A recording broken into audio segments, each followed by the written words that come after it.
હું મારું વક્તવ્ય શરૂ કરતા પહેલા આપ સૌને એક પ્રશ્ન પૂછવા માંગુ છું. મારો પ્રશ્ન એ છે કે જીવનમાં સૌથી મહત્વનું શું છે?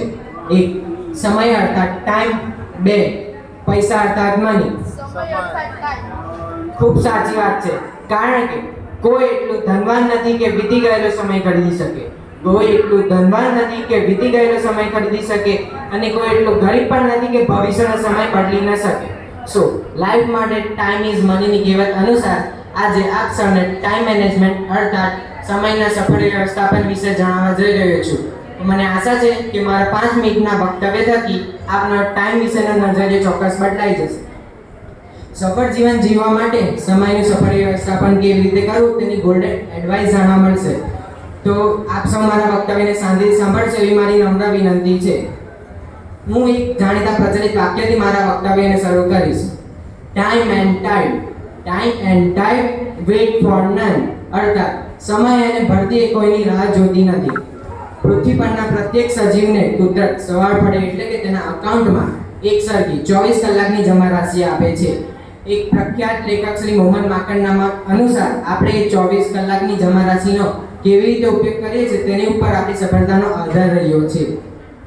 ખેડૂતે જેમ યોગ્ય રીતે વાવેલ બીજથી ઘણું અનાજનું ઉત્પાદન મેળવી શકાય છે, તેમ જો વ્યક્તિ યોગ્ય રીતે સમયનું વાવેતર કરે તો તેને જીવનમાં સફળતા મળે જ છે.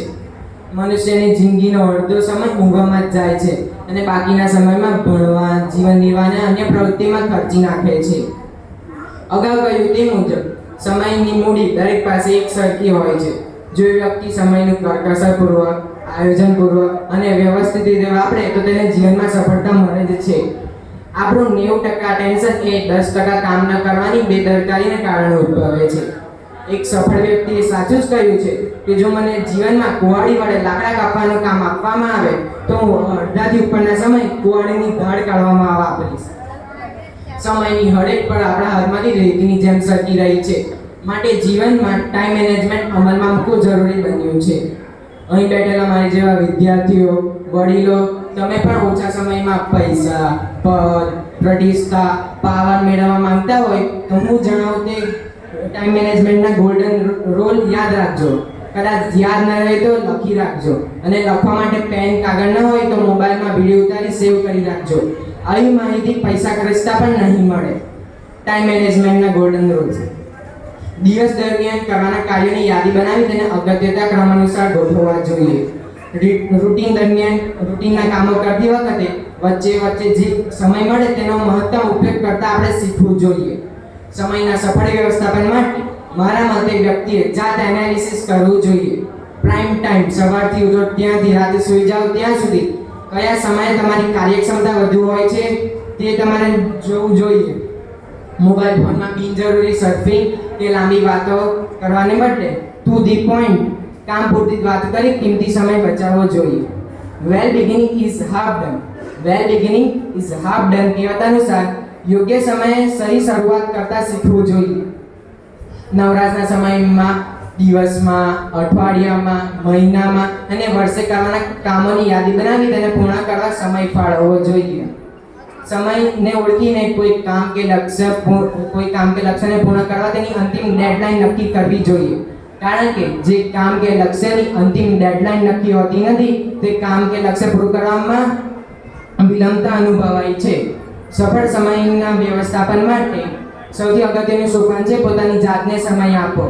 કહેવત છે કે પહેલું સુખ તે જાતે ન રહ્યા, જાન હે તો જહાન હે. અર્થાત જીવનમાં આરોગ્ય અને પોતાની જાત સુધારવા માટે સમય ફાળવવો જોઈએ.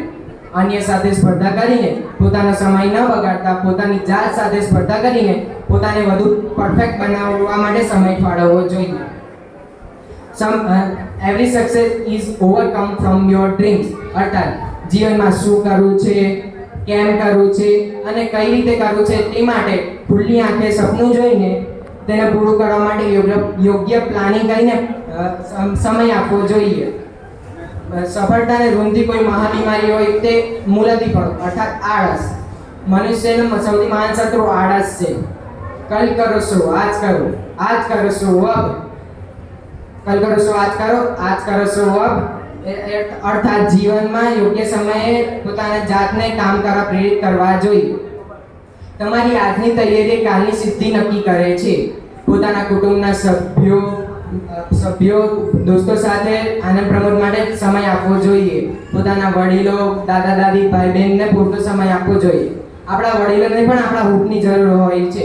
નવરાશનો થોડો સમય કાઢીને આપણા વડીલો પાસે બેસે તો તેમને પણ ખૂબ સારું લાગે છે. આપણા વડીલો આપણી પાસે દિવસનો થોડોક જ સમય માંગે છે. નકામા ટીવી પ્રોગ્રામો અને મોબાઈલ પાછળ ખર્ચતા સમયનો થોડો બચાવ કરીને વડીલોને સમય આપી તો જુઓ. જીવનમાં સાથે શું લાવ્યા હતા અને સાથે શું લઈ જઈશું. સમયનું ચક્ર સતત ફર્યા કરે છે. સમયનું ચક્ર સતત ફર્યા કરે છે. આપણે પણ ઘરડા થઈશું ત્યારે આપણી પણ દશા આપણા વડીલો જેવી થશે. સંબંધો ટકાવી રાખવા પણ સમય ફાળવવો જોઈએ. સમાજ માટે ધનની સાથે ફૂલ નહીં તો ફૂલની પાકડી સમાન સમયનું યોગદાન આપવું જોઈએ. સમાજના વિકાસ માટે યુવાનોએ પણ સમયનું યોગદાન આપવું જોઈએ. અંતે મરી ગયેલી ગઈકાલ અને નહીં જન્મેલી કાલની ફિકરમાં આપણે આજને ન ભૂલી જઈએ. એક મેસેજ સાથે હું મારી વાણીને વિરામ આપું છું. અસ્તુ. મહાલક્ષ્મી માત કી જય.